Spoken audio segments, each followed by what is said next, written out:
एक गांव में राजू और मुन्ना नाम के दो लड़के रहते थे। अरे मुन्ना, तुम क्या रोज आने जाने वाली लड़कियों को छेड़ते रहते हो? किसी दिन तुम बहुत बड़ी मुसीबत में फंस जाओगे। अरे दोस्त, तुम क्या जानो लड़कियां क्या होती हैं? कितना मजा आता है छेड़ने में। अरे भाई, मुझे ये मजा नहीं चाहिए। मैं तो बस तुम्हारे भले के लिए बोल रहा था। तभी वहाँ से लड़की गुजरती है और मुन्ना उसे भी छेड़ने लगता है। अरे कहाँ जा रहे हो? हम भी खड़े हैं राहों में, हमें भी साथ ले लो। अरे तेरे घर माँ बहन नहीं है? जब देखो आती जाती लड़कियों को छेड़ता रहता है। मैडम, माँ और बहन तो है, बस आप नहीं हो। अभी ठहर, तुझे बताती हूँ। आज तेरे 2 हाथ लगा ही देती हूँ। ठहर जा, तेरा नास मिटे, तेरी अच्छी सी पिटाई होगी, तभी तू सुधरेगा। अबे बोला था ना पिटेगा, अब भाग। फिर दोनों वहाँ से भाग जाते हैं। दोनों भागते भागते गांव के बाहर नदी के पास पहुँचते हैं। अबे रुक जा, थक गया हूँ। हाँ यार, मैं भी। रुक, मैं टॉयलेट करके आता हूँ। ठीक है, लेकिन वहाँ पे पीपल का पेड़ है, वहाँ मत करना। दादाजी कहते थे कि किसी किसी पेड़ पे चुड़ैल का साया होता है। अबे यार, पेड़ पे चुड़ैल। अबे तेरे दादाजी भी बहुत अंधविश्वासी हैं। ऐसा कुछ नहीं होता। वैसे भी चुड़ैल मेरा क्या बिगाड़ देगी? और सुंदर हुई तो अपनी तो लॉटरी निकल जाएगी। यार, तुझसे तो बात करना बेकार है। अच्छा, नाराज मत हो, नहीं करूँगा वहाँ टॉयलेट।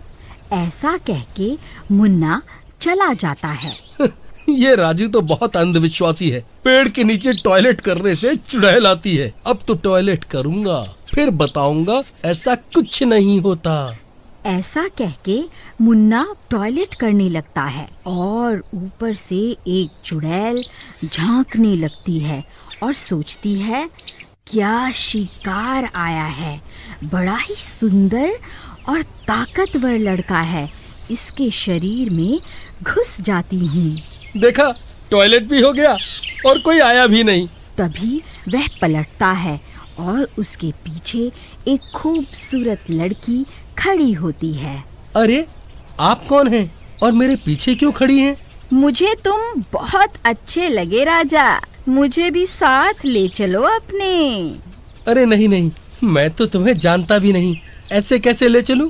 तुम यहाँ से नहीं जा सकते मेरे बगैर, और साथ तो मैं जाऊंगी ही, सीधी तरह नहीं तो जबरदस्ती ही सही। ऐसा कहके वो चुड़ैल अपने असली रूप में आ जाती है। बाप रे, ये तो चुड़ैल है। कमबख्त मारा राजू सही कह रहा था। अब क्या करूं? ऐसा कहके वो वहाँ से भागता है, परंतु चुड़ैल उसे रास्ते में ही रोक लेती है।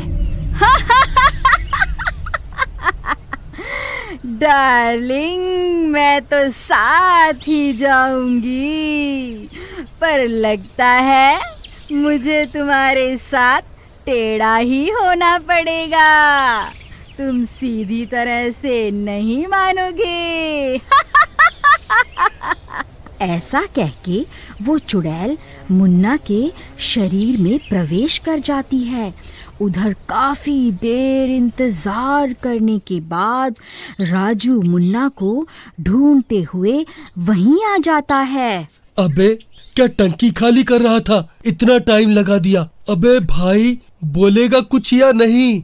वहीं चुड़ैल सोचती है, क्या सुंदर लड़का है, और ऐसा सोच के वो राजू को छूने की कोशिश करती है। हट यार, क्या मजाक कर रहा है? चल, अब रात हो रही है। अरे मुन्ना, ओ मुन्ना, अबे कहाँ है यार? अबे ये लड़कियों के कपड़े में क्यों आया है? शहर के सारे लड़के पीछे पड़ जाएंगे। आज तो मैं ऐसे ही घूमूंगा। तुझे आना है तो आजा, नहीं तो मैं अकेला चला। ठीक है भाई, चलो। तभी वहाँ से एक आदमी गुजरता है और मुन्ना रूपी चुड़ैल उसे देखकर छेड़ते हुए बोलती है, अरे राजा, क्या मस्त लग रहे हो, हमें भी साथ में ले लो। अबे पागल है क्या, जो आदमी होकर आदमियों को ही छेड़ रहा है। पहले लड़कियों को छेड़ता था, अब लड़कों को भी। ज्यादा मजाक किया तो यहीं पिटेगा। अबे आदमी होगा तू, मैं तो औरत हूँ। अरे भाई साहब, इसकी तो मजाक करने की आदत है, आप बुरा ना मानो। इसको समझा लो, नहीं तो इसके दांत तोड़ दूंगा। अरे नहीं भाई साहब, मैं इसको समझा दूंगा। अरे मुन्ना, ये क्या है? अब तू औरतों के साथ मर्दों को भी छेड़ने लगा। कहाँ छेड़ा डार्लिंग? मजाक करना भी पाप है क्या? तूने तो सारा मूड खराब कर दिया। चल अब घर चलें। ऐसा कह के राजू और मुन्ना घर के तरफ चले जाते हैं। तभी वहाँ से राजू के बड़े भाई गुजरते हैं। अरे नमस्ते भैया। नमस्ते राजू। अरे क्या माल है राजू, बात तो करा दे, अकेले में मिलवा दे यार। अबे मुन्ना पागल है क्या?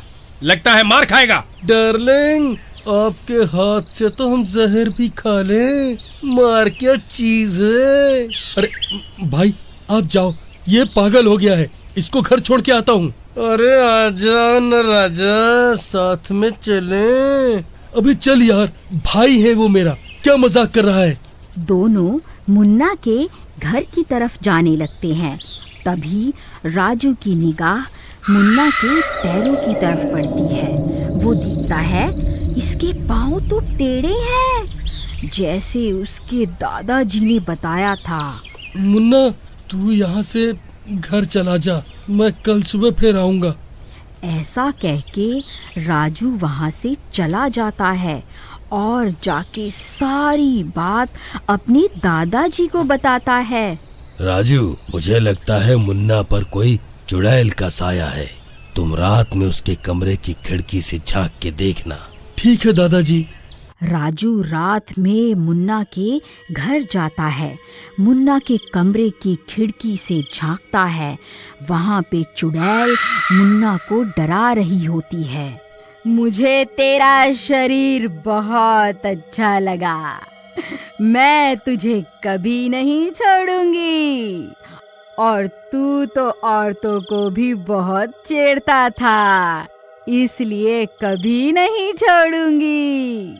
मुझे छोड़ दो, मैं आपसे रहम की भीख मांगता हूँ। तू तो मेरा गुलाम है, अब तो मैं तुझे कभी भी नहीं छोड़ूंगी। दादाजी ठीक कह रहे थे, चलो दादाजी से ही बात करता हूँ, वही कोई उपाय बताएंगे, नहीं तो मुन्ना मर जाएगा। राजू ऐसा सोच रहा होता है, तभी चुड़ैल राजू को देख लेती है। मुन्ना के अंदर चुड़ैल आ जाती है और वो राजू की तरफ भागती है। अरे यार, ये तो मेरे पीछे पड़ गई, भागो नहीं तो वो मुझे मार डालेगी। राजू तेजी से अपने घर की तरफ भागता है। चुड़ैल उसके पीछे पीछे वहां आ जाती है। दादाजी, मुन्ना के अंदर चुड़ैल है, ये मुझे मारने के लिए पीछे पीछे आ रही है। घबराओ मत राजू, अभी हम जिंदा हैं। अरे दादाजी, फिल्मी डायलॉग मत मारो, वो मेरे पीछे पीछे आ रही है। राजू, घर के अंदर से गंगा जल ला। ठीक है दादाजी। तभी वहाँ पे चुड़ैल आ जाती है। हट बुढ़े सामने से, मुझे वो लड़का चाहिए। तभी राजू गंगा जल ले आता है। ये लो दादाजी, गंगा जल। अबे मुझे क्या दे रहा है, मुझे पीना है क्या? चुड़ैल के ऊपर डाल। सॉरी दादाजी, मैं डालता हूँ। ऐसा कहकर राजू चुड़ैल के ऊपर गंगा जल डाल देता है और दादाजी भी हनुमान चालीसा का पाठ करने लगते हैं। दादाजी, लगता है चुड़ैल का साया मुन्ना से हट रहा है, उसके पैर सीधे हो रहे हैं। 1 मिनट में वो पूरा सीधा हो जाएगा। बजरंग बली तो अच्छे अच्छे को सीधा कर देते हैं। तभी वो चुड़ैल तड़पने लगती है। ए मूर्ख इंसान, ये तूने क्या कर दिया? नहीं नहीं, ऐसा नहीं हो सकता। अरे मर गई रे, ये मुझे क्या हो रहा है? फिर देखते ही देखते वह चुड़ैल भी जलने लगती है और कुछ ही देर में जलकर राख हो जाती है। फिर इस तरह गांव वालों को उस चुड़ैल से छुटकारा मिल जाता है और एक बार फिर से अच्छाई की जीत होती है।